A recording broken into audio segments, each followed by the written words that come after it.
आज मैं पुनः एक वीडियो लेकर आपके सामने उपस्थित हुआ हूँ।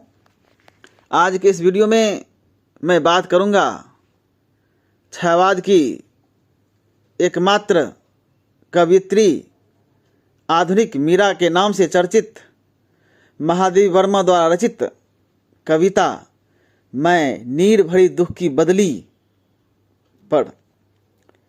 यह कविता बहुत ही चर्चित है और इस कविता में महादेवी वर्मा ने इंसान की ज़िंदगी की हकीकत और उसकी जो सार्थकता है उसे प्रस्तुत करने का प्रयास किया है।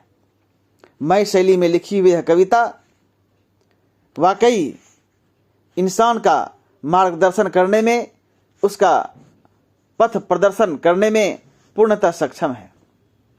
कवित्री महादेवी वर्मा इस कविता में कहती हैं कि मैं नीर भरी दुख की बदली, यानी महादेवी वर्मा ने अपने आप को एक ऐसे बादल के रूप में परिभाषित किया है जो दुख की बदली है, जो जल से युक्त दुखपूर्ण बदली है। यहाँ पर हम देखेंगे कि कविता दो अर्थी है। एक तो यह प्रकृति को प्रस्तुत करती है, दूसरी ओर प्रकृति के माध्यम से कवित्री की जो मन स्थिति है उसे भी प्रस्तुत करती है। तो कवित्री कहती है मैं नीर भरी दुख की बदली। बादल एक वह बादल भी होता है जो जल से युक्त नहीं होता, बस केवल देखने के होते हैं। लेकिन कवित्री कहती है कि यह जो बादल है वह जल से युक्त है, नीर से युक्त है।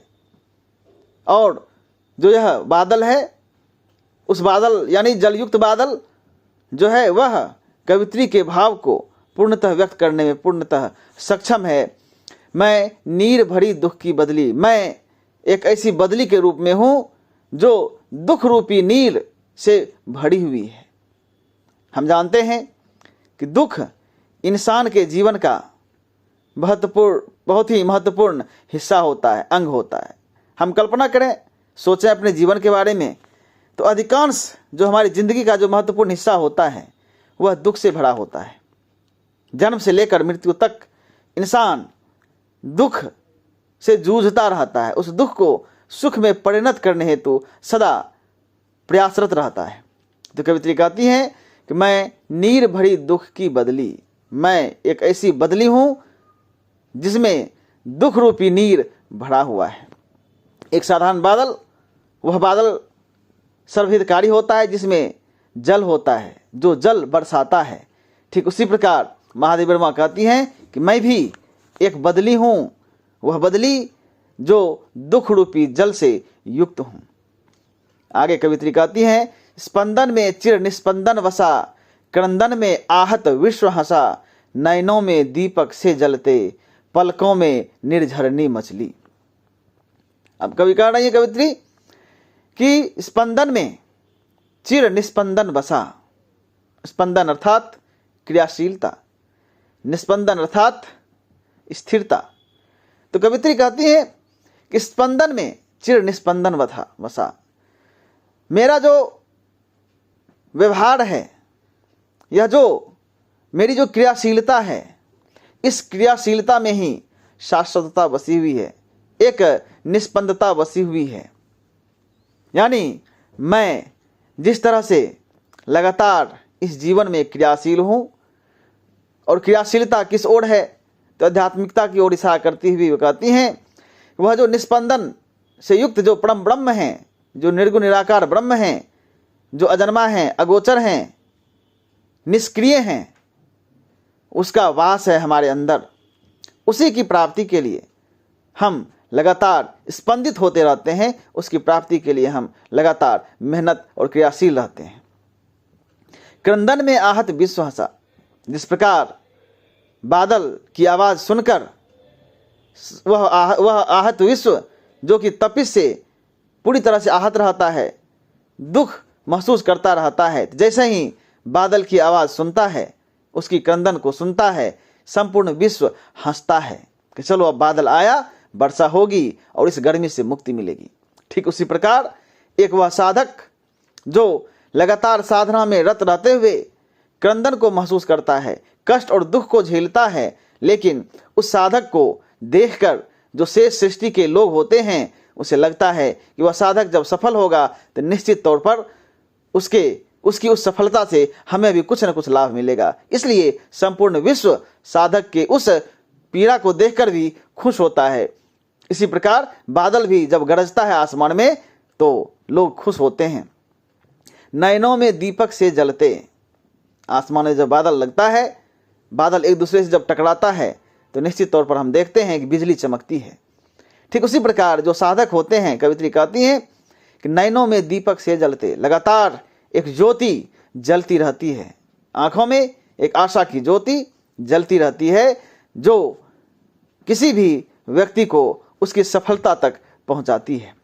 पलकों में निर्झरनी मछली, और जिस प्रकार बादल आसमान में घिरता है, उमड़ता घुमड़ता है और धीरे धीरे बिजली के चमकते हुए और धीरे धीरे वह निर्झरनी अर्थात झरना की तरह बादल से वर्षा की बूंदें गिरने लगती हैं। ठीक उसी प्रकार कवित्री कहती हैं साधक जब साधना के चरम अवस्था पर पहुंच जाता है तो उनकी आंखों से जो प्रेम के आंसू हैं, सफलता के जो आंसू हैं, वो झरने लगते हैं, जिसे देखकर, जिसे महसूस कर संपूर्ण सृष्टि अपने आप को बहुत ही आह्लादित महसूस करता है।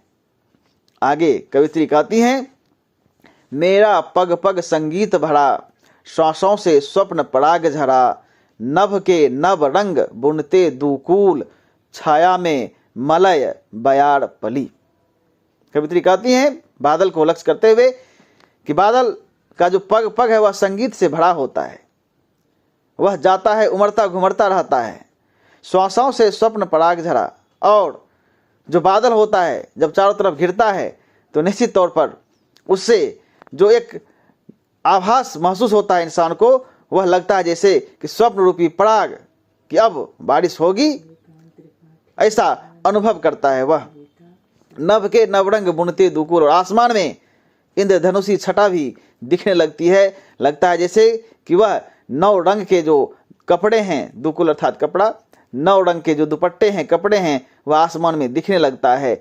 छाया में मलय बयार पली, और उस बादल की जो छाया होती है उसमें जो हवा बहती है, हवा जो चलती है, लगता है जैसे कि मलय गिरी से आने वाली सुगंधित जो हवा है वह इंसान को महसूस होता है, वैसा इंसान अनुभव प्राप्त करता है। कवित्री व्यक्तिगत जीवन के संदर्भ में देखें तो कहती हैं कि मेरा पग पग संगीत भरा, यानी जो साधक होता है उसका संपूर्ण जीवन संगीतमय होता है, और उसके जो श्वास हैं, श्वासों की जो धाराएं चलती रहती हैं, उसमें लगता है जैसे कि स्वप्न रूपी पराग उससे झड़ रहा है। वह हर समय एक सुखद स्वप्न में खोया रहता है वह साधक, और जिसके उस सुखद स्वप्न से लगता है जैसे कि पराग झड़ रहा है। नभ के नव रंग बुनते दुकूल, और ऐसे साधक के लिए आसमान खुद 9 रंग के कपड़े उसके लिए बुनते हैं, यानी आसमान रूपी जो एक अस्तित्व है वह उस साधक के लिए कपड़े बुनते हैं। और ऐसे साधक के जो व्यवहार हैं, जो कृत्य हैं, जो साधना उनकी है, उसमें लगता है जैसे कि उसकी छत्र छाया में रहकर, उसके सानिध्य में रहकर साधारण इंसान मलय रूपी जो पर्वत है उसे आने वाले सुगंधित हवा का आभास प्राप्त करता है। यानी जो सच्चे साधक हैं, जो सच्चे इंसान हैं, उनकी साधना से जो प्रतिफल उत्पन्न होता है उसे से सृष्टि के लोग प्राप्त कर लाभान्वित होते हैं। आगे कवित्री कहती हैं मैं क्षितिज भ्रिकुटी पर घिर धूमिल, चिंता का भार बनी अविरल, रज कन पर जलकन हो बरसी, नव जीवन अंकुर बन निकली।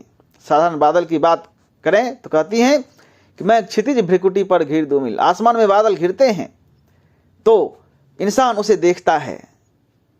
भ्रिकुटी अर्थात भौवें, आसमान और जो क्षितिज है जहाँ की आसमान और धरती का मिलन होता है, उस भ्रिकुटी पर, उस भौहों पर जब बादल घिरता है अपने धूल दूषित रूप में, तो वह चिंता का आभास देता है कि पता नहीं बादल तो आ गया, अब वर्षा होगी कि नहीं। इसी चिंता में लोग खोए रहते हैं। लेकिन जैसे ही बादल से वर्षा होती है, जल कण पर रज कण पर जल कण हो वर्षी। रज अर्थात धूल, धूलि के कण पर जल रूपी कण जब बरसता है तो फिर उसी धूलि से नव जीवन निकलता है। जो बीज छिपे होते हैं उससे अंकुर निकलता है। अंकुर नवजीवन लेकर सामने होता है, प्रकट होता है, एक नई सृष्टि का निर्माण होता है। कवित्री व्यक्तिगत जीवन के बारे में कहती हैं कि मैं क्षितिज भ्रिकुटी पर घिर धूमिल, चिंता का भार बनी अविरल। साधक जब साधना में लीन होता है, साधना की शुरुआत करता है, उस समय से सृष्टि के लोगों को लगता है जैसे कि पता नहीं यह इस साधना में सफल होगा भी कि नहीं, यानी उसकी सफलता पर संदेह होता है। लेकिन वही साधक जब साधना में रत रहते हुए सिद्धि को प्राप्त करता है और वह जब से सृष्टि को अपनी सिद्धि से लाभान्वित करता है, तो फिर से सृष्टि के लोग नया अंकुरन महसूस करते हुए एक नया जीवन ग्रहण करता है और अपने जीवन को आनंदित करते हुए उस साधक की दुहाई देता है। आगे कवित्री कहती हैं, पथ को न मलिन करता आना, पद चिन्ह न दे जाता जाना, सुधि मेरे आगम की जग में, सुख की सिहरन हो अंत खिली। कवित्री कहती हैं बादल के संदर्भ में, पथ को न मलिन करता आना, यानी जो पथ है, जिस पथ से तुम आए हो, आसमान में बादल आता है घिरते हुए, घूम घूम कर आता है, उमड़ते घुमड़ते हुए। कहती हैं पथ को न मलिन करता आना, उसको गंदा नहीं करना, गंदा करते हुए नहीं आना। पद चिन्ह न दे जाता जाना, और ना ही आते हुए उस पथ पर अपनी कोई छाप छोड़नी है, न कोई चिन्ह देकर नहीं जाना है। सुधि मेरे आगम की जग में, सुख की सिहरन हो अंत खिली। बस इतना ही करना है कि सुधि अर्थात ज्ञान, मैं इस संसार में आया था, आसमान में घिरा था, यह सुधि लोगों को रहे, इस संसार में यह लोगों को ज्ञान रहे कि मैं आया था।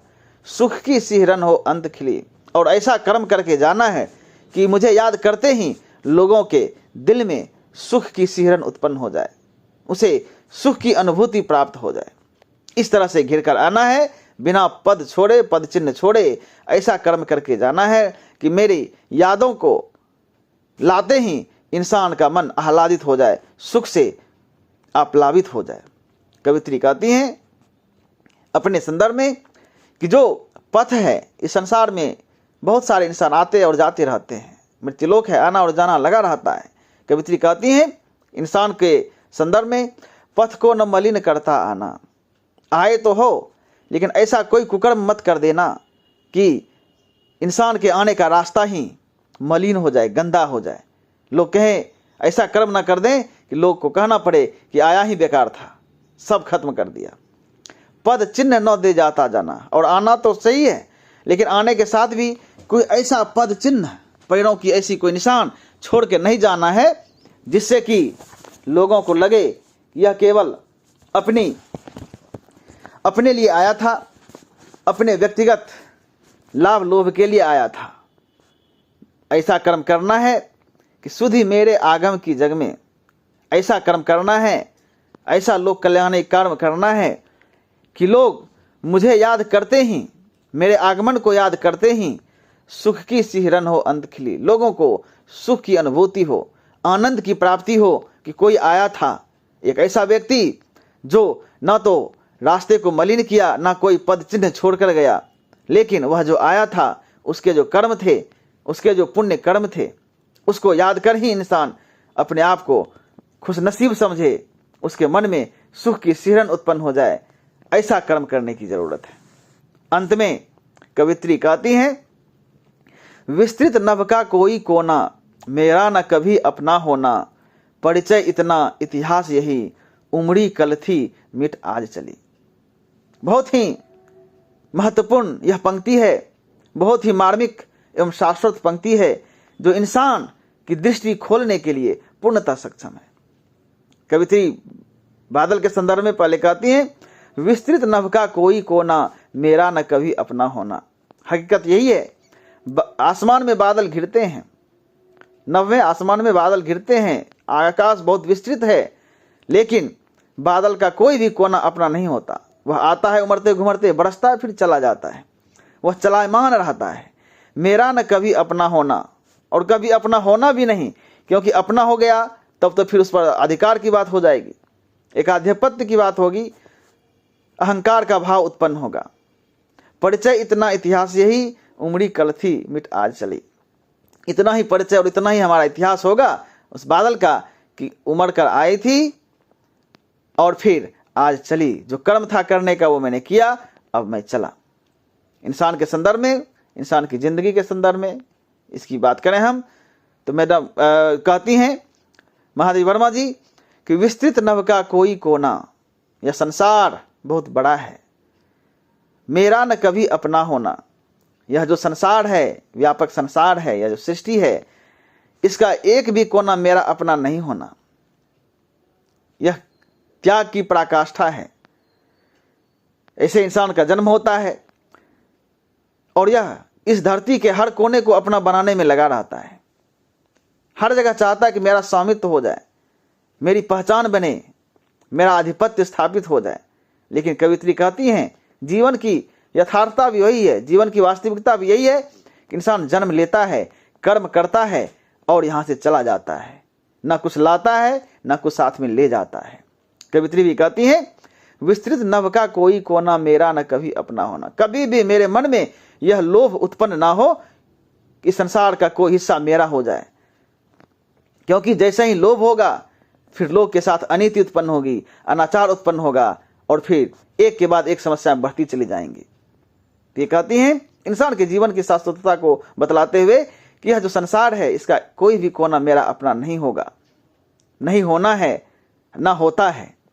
परिचय इतना इतिहास यही, उमड़ी कल थी मिट आज चली। मेरा परिचय बस इतना ही है और मेरा इतिहास भी बस यही है, उमड़ी कल थी, मैं कल आई थी और तमाम तरह की जो जिम्मेदारियां मेरे हिस्से की थी, इंसान के जीवन के हिस्से की थी, उसे मैंने किया और फिर पुनः आज मिट गई, यानी मेरा अंत हुआ और मैं पुनः जा रही हूं। यह जो पंक्ति है वाकई इंसान की आंखें खोलने में पूर्णतः सक्षम है। वर्तमान समाज को देखें तो इंसान हर जगह कब्जा करने में लगा हुआ है, हर जगह वह चाहता है कि मेरा साम्राज्य स्थापित हो जाए और इसी चक्कर में इंसान न रहकर वह जानवर हो चुका है, दानव हो चुका है। कवित्री इस पंक्ति के माध्यम से इंसान को बतलाती हैं, उसकी आंखें खोलती हैं कि इंसान तुम आए हो इस धरती पर, तुम्हारा जन्म हुआ है कर्म करने के लिए। अपने हिस्से का कर्म करो और बिना स्वार्थ, बिना लोभ के कर्म करते हुए यहाँ से चले जाओ। इसी में इंसान के जीवन की सार्थकता है। तो हमने इस कविता को पढ़ा, हमने देखा कि इस कविता में महादेवी वर्मा जी ने बादल के माध्यम से प्रतीकात्मक रूप से कह सकते हैं कि प्रकृति का मानवीकरण करते हुए इंसान के जीवन की हकीकत को, इंसान के जीवन की वास्तविकता को प्रस्तुत करने का प्रयास किया है। वाकई इंसान का जो जीवन है वह बादल की तरह से ही है, जो आता तो है इस संसार में और दूसरे को लाभ पहुंचाकर पुनः चला जाता है। ठीक उसी प्रकार इंसान का भी जो जीवन है, मानव कहलाने का हकदार वही मानव है जो हर इंसान के लिए, प्रकृति के हर जीव के लिए कुछ करे, कुछ उपकार करे और यह उपकार करते हुए अंततः बिना कुछ लिए इस संसार से, बिना किसी अधिकार के वह पुनः उस परम तत्व में जाके विलीन हो जाए। यही जीवन की सार्थकता है, इसी में मानव का कल्याण है। तो हमने इस कविता को देखा, पढ़ा और समझा। यदि आपको यह कविता अच्छी लगी हो तो आप इसे लाइक, सब्सक्राइब और शेयर जरूर करेंगे। धन्यवाद।